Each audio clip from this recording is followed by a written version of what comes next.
Good evening, good morning, good day, good afternoon, ladies and gentlemen, boys and girls, cats and dogs. How are you? Today, I am going to be chin-wagging about a very, very classy band indeed. Now, you might be thinking, the Stranglers? Classy? What is he talking about? But I think that the Stranglers are one of the classiest bands of all time, even though they sort of did start out a little bit rude and bold, didn't they, back in the day, and there was a bit of a controversy with some of their lyrics and this, that and the other. But I first heard the Stranglers in 1977. Now, I was only 10 years old then, and I was living in Malta, which is a little island in the Mediterranean there, and I was living there because my dad was in the Navy and he got posted there, so we all went there and we were sort of living there. And the song Peaches was sort of on the radio all the time. And now I don't know why, sort of my dad he was sort of mostly into sort of disco and everything, like Donna Summer and Chic and all that, and for some reason he really liked this song. And my mum hated it, and whenever it sort of came on the radio, and it came on the radio a lot, it really did, it was on like all the time in Malta. And my mum always just sort of looked a little bit sort of embarrassed about the song, and I didn't understand why she was embarrassed, and also I didn't sort of understand what peaches were, you know, and what they were doing on the beach, and why is he talking about peaches on the beach. Because when I lived in Malta, we used to go to school. I was in elementary school, and we used to finish school about lunchtime, 1 or 2, because it was so hot. And after school, every day, I would go to the beach with my mates. And I was sort of thinking, well, I've not seen even one peach on the beach. In fact, I started to see a lot of tomatoes, because the Maltese ladies, they used to eat their lunch with sort of this really crusty bread and tomatoes in a sort of plastic tub, which was sort of mixed with olive oil and herbs and everything. So I was like, well, no, it's not peaches, it's tomatoes, isn't it? So I sort of made up my own little line, and sort of something like, oh, going down the beach looking at the tomatoes. And I said that to my dad, and he got quite angry with me, and I couldn't understand it. And well, sort of scarred for life I was by that little incident. But well, sort of fast forward a little bit, and after we'd sort of moved back from Malta, I went to a boarding school. Maybe that was connected with the sort of peaches and tomatoes incident, I'm not sure. But I was sent away to a boarding school, and we weren't allowed to watch TV very much or anything. But but occasionally I sort of saw the Stranglers on the Top of the Pops, maybe, because they were a big band, weren't they? Maybe when I went home, sometimes I sort of would see them on Top of the Pops and everything, because they got their singles sort of always got in the charts in England, so they were quite big. But my mate Steve, who I've talked about before, he was a big punk rock fan, and he had a few of the early Stranglers records, and I did like them, but didn't buy any of the records or anything at that time. And then after that, when I sort of grew up a little bit, I ended up in a seaside town called Bournemouth, and then I moved to a place called Bath. And now Hugh Cornwall of the Stranglers owned a pub in Bath, and I was sort of like, wow, I bet it's sort of a really punky, sort of dark pub, and I forget the name of the pub, but I remember that I went there one time, and it was just sort of an old man's pub, and I was sort of really dejected and disappointed, because I thought it was going to be full of sort of scary looking men sort of wearing black, drinking Guinness, but it wasn't at all. It was sort of full of old men wearing brown, drinking bitter. But anyway, that doesn't matter too much. But now I'm in Japan now, obviously, sort of many years later, and there's a bit of a Japan connection with the Stranglers, because they were one of the first bands that they used to come to Japan a lot. They played in Tokyo in 77, 78, 79, and they had quite a good friendship with some of the early sort of Japanese new wave punk bands like Friction, who are a great band, aren't they? You can sort of hear the Stranglers' influence in Friction. And of course, JJ Bunnell, bass player, he played in the band ARB. He played on one of their records, I think, or he might have actually been in the band and played with them live. So they had a sort of really deep connection with Japan, sort of right from the beginning. So that's sort of quite interesting as someone that's sort of living in Japan now. Now today, what I did, I just pulled out the Stranglers records as they were on the shelf. They're in no order. I'm not going to rank them. I've got my favourites. You'll sort of tell. You'll sort of tell what my favourites are, and when they come up. But now the Stranglers, they were old, weren't they? When they sort of they were already in their 30s, and especially Jet Black. He was a jazz drummer, wasn't he? And so they were quite incredible musicians. And obviously JJ's got sort of one of the best bass guitar sounds in the history of rock and roll, I think. I mean, how does he get that sound? It's quite stunning bass sound there, really heavy duty bass. And very sort of recognizable, you know, it's him playing. I think that's important. Sort of makes him sort of stand out, doesn't it, from other bands. Well, anyway, I'm rabbiting on again. Let's sort of get to the records. Not too big a pile. That's quite big, actually. And I've got a few singles that might be sort of quite nice to look at. So let's get to the records. Now, first in the pile is this one. Oh, now, yeah, this is Stranglers live excerpt. This sort of cover, you see this in record shops or back in the day. It sort of frightened me a little bit. It is sort of an iconic, I said the I word, but an iconic sort of cover, isn't it? But people sort of say that the bass sound, JJ's bass is a little bit too low on this record. Maybe it is, but as far as sort of live albums goes, this is sort of one of the, I mean, it's a good live record, isn't it? And the sort of track listing is really good, and I think I like the back cover too, with the sort of the hand sort of scrunching up the newspaper headline there. But yeah, it's a great live record, and I've got a Japanese sort of version of this, which just has totally different sleeve and everything. We'll get to that later, but this was the first one on the pile. Live excerpt, the Stranglers, 1979. This came out 1979, so I think they were still sort of in their sort of heavier punky stage, and they were about to sort of change a little bit, weren't they? And this next record is when they'd sort of already changed quite a bit. This is from 1981, and La Folie, as they say in Paris. And let's have a look at the back. Yeah, of course, this record is well known for the song Golden Brown, which of course when I was a kid I had absolutely no idea it was about heroin. Didn't have a clue.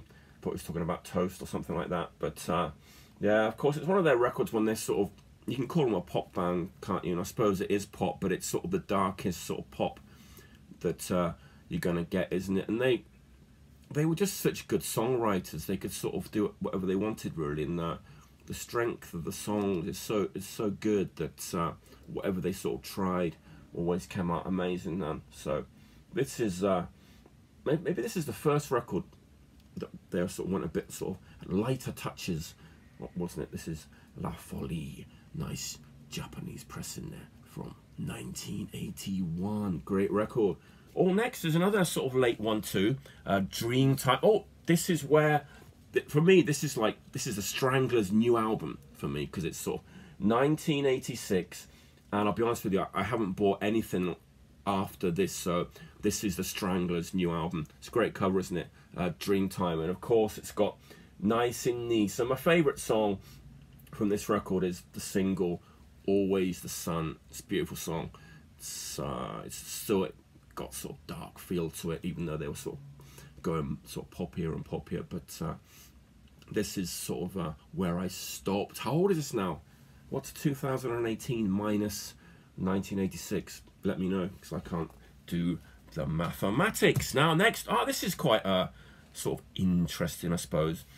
This is a 6-song 12-inch that came out in Greece, and it's got the pictures. This is from the Black and White album, isn't it? Sort of the lads there, and then the other stuff is sort of some original artwork. But it's got 6 songs. It's sort of interesting mix. It's got Nice and Sleazy, Strange Little Girl, No More Heroes, Golden Brown, Hanging Around, and La Folie, only released for the Greek market. I found this sort of in a shop in Osaka and thought it was sort of worth buying. So yeah, interesting little record there. There's the back cover. 6-song EP. Next. Now, I love the cover on this record. It's quite amazing, isn't it? Of course, I'm talking about Feline and a Japanese press in there. Feline is 1982, UK 82, but it's quite different to Chaos UK and Abrasive Wheels, isn't it? Now, what songs does this have on it? Well, Midnight Summer Dream, It's a Small World, The European Female, that's an incredible song. And this, when I'm saying about classy, this is a classy record, right sort of from the jacket. I mean, just look at it, this looks amazing, right down to the songs and just the feel of the whole record. It's sort of poppy, melodic record, but pure class, really is. And I love this record, and it's a good late night record, sort of a few pints of heavy stout and put this on and the world seems like a much better place. It's a beautiful record. Feline from 1982, lovely stuff. Oh, next I've sort of gone from a 81 back to the start. Of course, I'm talking about the Stranglers' first record, Ratus Norvegicus. Now, this is sort of a masterpiece, really, isn't it? One of their best. It's just, I mean, it's not got one bad song on it. Sometimes, Goodbye Toulouse, London Lady. See, the saucy lyrics I was sort of talking about are on that song, aren't they? A bit rude. The song Princess of the Streets, Hanging Around, of course, a classic. But my favourite song is the last song, Down in the Sewer. It's sort of like it's also progressive rock, it's like a suite. It's called like part A, B, C, and D. It's almost like a sort of a ratty trilogy in 4 parts. Doesn't make sense, does it? But you know what I'm talking about. And of course, the great sort of, that's a classic, isn't it? I think a lot of Stranglers t-shirts sort of have that rat running along the drain pipe or the tree with the sun there. It's a classic imagery. First album, they're sort of wearing makeup, aren't they, on this? I bet that was a bit controversial because they were scary looking lads, weren't they? Remember, even when they were sort of in their more poppy stage, they always looked a bit sort of scary, didn't they? And I don't think people sort of knew what to make of them. Quite intimidating lads, weren't they, the Stranglers, especially jet black. Ooh, yes. But yeah, first album from 1977 now. They're still sort of, people sort of say, well, were they a punk band? I don't know. I think they were a punk band, really, weren't they? But albeit a sort of classy punk band. And I mean, they're quite different, aren't they, to sort of the Damned and the Pistols? They sort of got their own thing going on, and they're older. I think they were sort of really into the Doors and everything and all that. But yeah, obviously it's sort of a masterpiece, really, isn't it? First album from 1977. More lovely stuff from the lads. Now, next one, not sure about this one. It's called Rarities, and it's got all sorts of sort of unreleased B-side, not an unreleased B-side, but sort of outtakes and sort of different versions, like the recording of Sweden, but sung in Swedish, and you can see the back there if you want. I think it's quite interesting. It came out on EMI, but it's just a sort of an odds and sods collection, maybe for fans only, sort of kind of a release. But I'll put this on there again. It's got some cover versions on it. Mony, better than the Billy Idol version. But yeah, perhaps this one is FFF for fans only. The Stranglers, Rarities. Another one, a bit similar to Rarities, I suppose. This is a Japanese thing. This is sort of almost like a singles collection, but with other stuff in there as well. I'm not sure if this is a Japanese thing only. It's called, what's it called? It's called Famous Numbers, yeah. Maybe it is sort of a singles thing, but yeah. Kind of weird jacket. I'm not sure if I like the jacket on that, to be honest with you. It's a bit sort of, I don't know, it doesn't really go well. I don't know. I'm still sort of not decided on the jacket, but it's got No More Heroes, Sometimes, Get a Grip, In the Shadows. It's a real sort of a mixture of songs going right up to Don't Bring Harry and La Folie at the end, but you can check if this is a sort of Japanese thing only, because I'm not sure. Didn't look on the Wikipedia. Next, another later one. I love the back cover on this with the lad's ears on it. I thought it was quite a good idea because it was called Oral Sculpture, and this came out in 1984, so that's my second newest Stranglers record. And this has got some classics on it, hasn't it? Skin Deep and No Mercy. I love the sort of little hook on No Mercy. It's such a catchy tune. I love it. I really do. And this is another sort of more mellower, sort of poppy record, but sort of still with the sort of dark feeling going on. This is sort of a nice accompaniment to sort of Feline in my opinion. It's a good record. Oral Sculpture from 1984. Now, this is amazing. This record sort of shows you what an incredible band they were, and what sort of amazing songwriters they were. It's a singles record, and it's a double record, and on UA, so it's all the singles from UA, and it sort of starts with Get a Grip and finishes with Strange Little Girl, and there's not sort of one bad song, and I don't know if you'll be able to sort of see the track listing. I'll put it up a little bit closer, but it's just, I mean, it's just one amazing classic song like after the other. I love to put this on because it's almost like an album in itself. It's just hit after hit after hit, and it never lets up. Walk On By, Duchess, Nuclear Device. I mean, I don't need to sort of keep naming all songs died, but if you see this one, it's sort of, it says digitally remastered, which people get a bit scared of that, don't they, sometimes? But it sounds amazing. I put it on a couple of days ago, and it sounds really, really good. They did a good job. Nice gatefold in it as well. It's not good to look at, but it's got all the pictures of the singles. But for the Stranglers newcomer, if there are any Stranglers newcomers out there, this is quite a good place to start, I would say. I'd recommend starting here if you've never sort of heard the Stranglers before. The Stranglers singles, double LP on EMI, the famous arms dealing corporation despised by the anarcho-punk band Conflict. But now, next one, the Stranglers 4. Now, this, I like that jacket, and I guess Americans and Canadians were lucky, because this is an American and Canadian thing only, I think, and I don't know if they're lucky or not, because the first side is songs from The Raven, and the B-side is sort of odds and sods and everything, so I don't know if they were lucky or not, but it's sort of quite nice to have in the collection. It's got 5 minutes on the B-side, and then The Raven and Duchess on the A-side, and a couple of other songs from The Raven. But yeah, made for the American and, well, the North American market, and this is put out by IRS, so yeah, you've probably seen this a lot. If you're tuning in from North America, you're probably familiar with this record. You've probably seen it about. Now, next, this is sort of a bit of a not a controversial one, but this is Hugh Cornwall's favourite Stranglers record, and that's quite interesting because it's one of my least favourites, and I think it was sort of people didn't really understand it when it came out, because it came out after The Raven, and it's sort of different beast to The Raven. The Raven was quite dark and serious.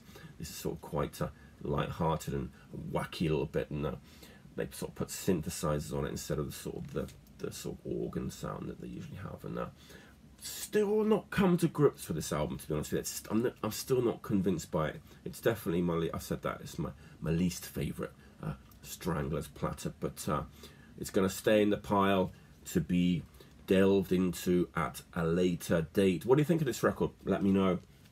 Anyway, now, oh yes, here we go. We saw the Excerpt live album, didn't we, with the hand and everything black, and this is the Japanese pressing. Now, what do you think? Which do you like better? Do you like this one, or do you like the sort of standard pressing? This is a gatefold, and I'm going to show this because it is a nice gatefold. Nice gatefold sleeve. It's got great. Look at got a great picture. Getting some glare there. Oh, look at Hugh. There's Jet. There's Dave, and there's JJ there. Yeah, great gatefold. And this it comes with a bonus single. Is it in there? I hope so. I think it is. Yes. It's a bonus 7-inch Japan only thing, and with the great Choosy Susie, and on the other side, Mean to Me. I like that song. This is, oh, it's King Records. Remember, I've talked about King. They sort of put out Blue Note reissues in Japan, and they're sort of Blue Note. Those Blue Notes are the closest you can sort of get really to the original Blue Note records that, you know, put out in the States. And they've done so much good stuff, and if anything's on King, you sort of know it's going to be a really sort of top quality production. I mean, the gatefold, it's really heavy. The vinyl's heavy. It sounds amazing. It does actually sound better than the other UK pressing I've got. It does sound better, but I don't know. We'll have to sort of the jury's out on the artwork, isn't it? Which is better? Let me know. Oh, okay. Next couple of Japan only things, maybe like 12-inch singles with sort of a mishmash. Oh, that's got the same picture on it, doesn't it, as the the sort of Stranglers American only thing that I just showed you, but different songs though. But it's a Japan only, I think, sort of 45 RPM. It's got Who Wants the World, Bear Cage, and another version of Bear Cage. Maybe fans, I don't know, they're not that interesting really. I've got another one, sort of, so Odds and Sods sort of collection. I think, I could be wrong, but I think sort of for the Japan market only. But you know, if you see them cheap, why not? Oh, now we're getting into sort of, I didn't do this on purpose actually, I swear I did not do this on purpose, believe me, but we've sort of got the best 3 Stranglers albums at the bottom of the pile. How about that? That's quite something, isn't it? Now first, No More Heroes, what a great record, sort of great cover of course, and this is a Japanese pressing actually, but I mean, this has got sort of controversial song that starts off, doesn't it? The album, I won't say the name of it, but yeah, I mean, it's got No More Heroes, Something About Change, School Mom, Dead Ringer, Bitchin'. It's one of that. For me, I'd say my third favourite, that's quite, well, I've actually got them in my top 3. Yeah, my third favourite Stranglers album, a ripper. A ripper that should be listened to if you haven't listened to this record. No More Heroes by the Stranglers, and of course the title track is sort of a punk masterpiece, isn't it? No More Heroes from 1977. So this came out the same year as the first record. That's pretty impressive, isn't it, to put out 2 albums in your first year. Now I don't know if you'll see this, it'll show up, but I've got the Japanese pressing of the Rave, and then it's got, can you see that? It's got the 3D cover on it. It's quite some, I think that sort of shows up a little bit there. And this is such a classy record, Long Ships, The Raven, Nuclear Device. Ooh, what a great song that is. And Duchess, another classic. What a classy record, like sort of right down from the artwork and the whole feel of the record and the sound, and then the sort of lads in the long ship there on the back. My second favourite Stranglers record, The Raven. So my best, most favourite is here. This is a Desert Island disc. It's dark, but it's also got pile driving songs on it too. Of course, I'm talking about Black and White. Japanese pressing, sounds amazing. It's on King Records again. I was sort of quite chuffed to pick this up because you don't see it that often. So I was more than happy to find this Japanese pressing. Look at that. It's just sort of perfect sort of artwork, isn't it? It's just sort of, you just sort of want to buy it, don't you? It looks so cool. And of course, it starts off with Tank, which is sort of a real sort of high energy sort of pile driving song, nice and sleazy, and then but they've also got songs like Outside Tokyo, sort of very haunting, sort of very dark lyrics to it. I love that song. It's I mean, there's not one bad song on it. It's just sort of from start to finish. It's a masterpiece. It's a Desert Island disc for me, and one of the best records of the era. It certainly came out in 78, didn't it? 1978, and Enough Time, in the Shadow, Death and Night and Blood, Yukio. It's got a sort of very Japanese feel on it, even though I don't know, it's just got that sort of feeling of sort of like Tokyo or Osaka, sort of in the night, in the dark, and everything. That's sort of a apocalyptic sort of feel. I can't really explain it well. I'm not good at reviews, but oh, there's the Japanese insert there. This is my top favourite Stranglers record. And not only my top favourite Stranglers record, but definitely one of my sort of favourite records of all time. The Stranglers, Black and White. Lovely stuff. Now, bonus level. I've got a couple of, or a few sort of 7-inch singles here. We'll just have a quick look at them and then we'll be done. It's a 4-track EP, Don't Bring Harry. I think this is a sort of an American one. 4-track EP with 4 long songs. It doesn't sound that good. It's got In the Shadows, live version of In the Shadows. I like this one. This is 4 songs. I think this is for. It says this is a I'll read it. This is the Stranglers' first EP, which means you get 4 songs on a 7-inch platter. Oh, he said platter. And you spin it at 33 1/3 revolutions per minute. Well, they're really explaining it, aren't they? 2 of the tracks contained herein, Hanging Around and Get a Grip on Yourself, originally appeared on Rarities Norvegicus, the Stranglers' first album. It sort of goes on and on and on, blah, blah, blah. But it's got, this is the track list. So, I mean, 4 amazing Stranglers songs on a pink platter, as they said the word platter. Isn't that quite amazing?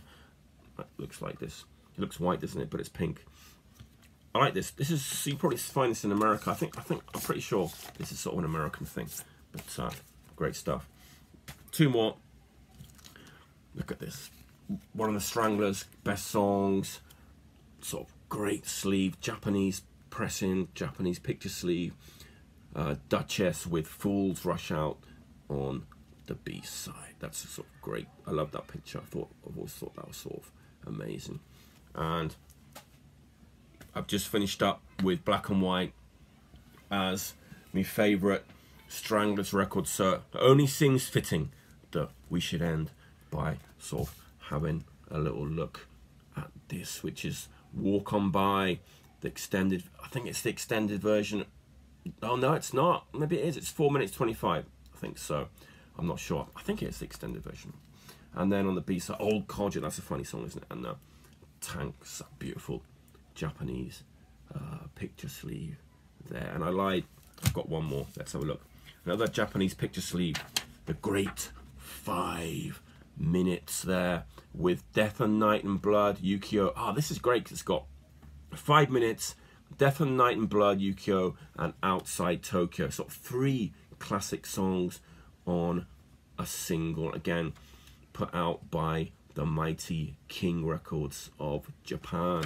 Well, there ends me little talk about the Stranglers. What a great band. As I said, sort of classy band, and yeah, so many enjoyable records. So have a little listen to the Stranglers if you've sort of if you never have. And I know there's lots of Stranglers fans watching, but you never know, someone might become interested in the Stranglers after watching this video. So as always, thanks for watching. Next, I'm going to go back to the mid-80s, England, the heavy stuff, the grind, the crust.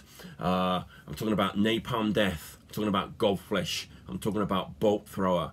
I'm talking about Extreme Noise Terror. And I'm talking about Pitch Shifter. I'm going to look at those 5 bands. It was an interesting time for me. I've got lots of sort of anecdotes and everything from that era. I was sort of in me prime then, so I've got lots to talk about. So please look forward to that. In the meantime, take care of yourselves, please, please, please, and stay healthy and stay clean.